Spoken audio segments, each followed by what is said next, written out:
Magandang hapon. Una po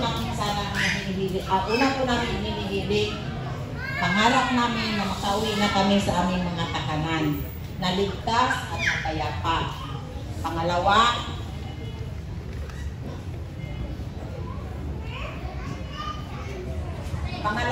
ang hirap namin at sakripisyo dito sa evacuation center. Mahirap talaga sa pagtulog, lalo na masikip kami dito. Lahat na mahirap namin sa mga anak namin, mahirapan din sila dahil siyempre sa pagtulog nila hindi sila komportable. Pangatlo namin kahilingan,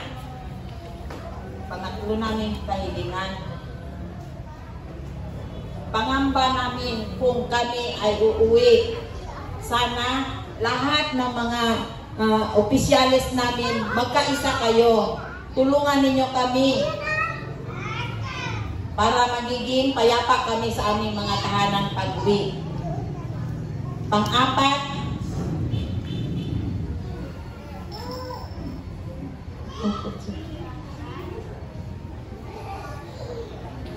ang takot namin nadama noong unang narinig namin. Ang sa akin lang man, hindi na po nakita na ang mga tao na may armado. Pero ang putok, marami doon na kami nagtakbuhan, lalo na papalapit sa amin. Kaya yun ang nasasabi ko, sobrang takot namin talaga. Kanya-kanya na lang kami magsakay sa aming mga, kung may masakyan ka, ang iba nagtakbo para lang makalayo doon. Pang-apat,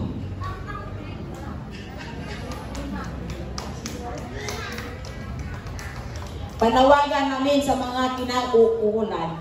Sana magiging mapayapa kayong mag-usap para magiging payapa rin ninyo, mapakita sa amin kung paano ninyo kami dadalhin na magiging payapa rin.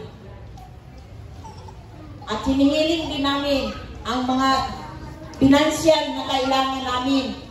Dahil pag-uwi namin sa aming mga kabahayan, mahirap talaga dahil sa takot ng mga tao, ang hanap buhay lang namin doon is magtitinda. Wala nang bibili kasi takot na ang mga tao. Kaya maghingi kami sa mga mamamayan, mga leader namin na tulungan kaming lahat. Yun lang, yung tamagan, iwanan. Uyag!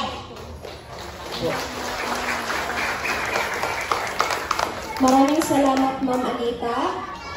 Ngayon po, inaanyayahan ko yung mga dumalo po ng slogan contest kahapon. Yung mga sumali po ng slogan contest kahapon na pwede pong kunin ninyo yung mga slogan ninyo sa harapan at ipakita po natin sa kanilang lahat yung mga ginawa po natin kahapon. Inuulit ko po yung lahat po ng dumalo ng slogan contest na kunin po yung mga ginawa natin slogan kahapon para po mapakita natin sa kanilang lahat. Maraming salamat po. Turto po. Siya po ay nagbigay ng mensahe via messenger na lang po. At ang aking panalangin din po, katulad ng lahat, na ang pangyayaring ito ay may matuldukan na. At ang ating mga kapatid na internally displaced family ay makauwi na sa kanilang tahanan at bumalik na sa normal na buhay.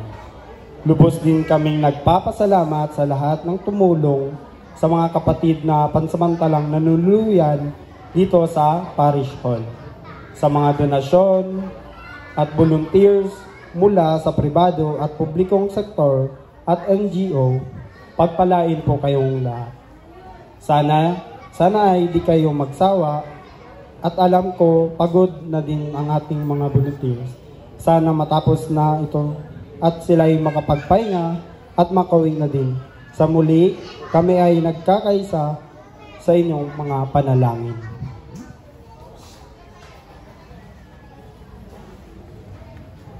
Actually, maraming salamat sa pagbasa ng aking mensahe. Supposedly,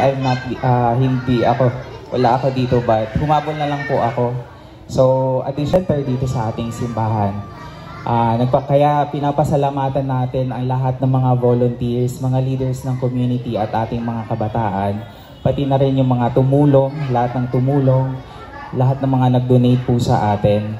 So, ginagawa naman po natin ang lahat ng ating makakaya upang kayanin pa, i-stretch pa habang nandirito po ang ating mga kapatid na nanunuluyan sa ating parisol. So, ganun din po ang ating panawagan sa patuloy na pagsuporta sa ating mga kapatid. Kung meron po kayong extra na maaaring i-donate sa kanila, so magbigay alam lang po sa atin. Wala na po akong may ibang mensahe sa lahat, kundi kapayapaan lamang. At matapos na tong gulong na to, makauwi na tayo sa ating mga bahay, maging normal na ang lahat at patuloy tayo sa ating pamumuhay. Yun lamang po at maraming salamat.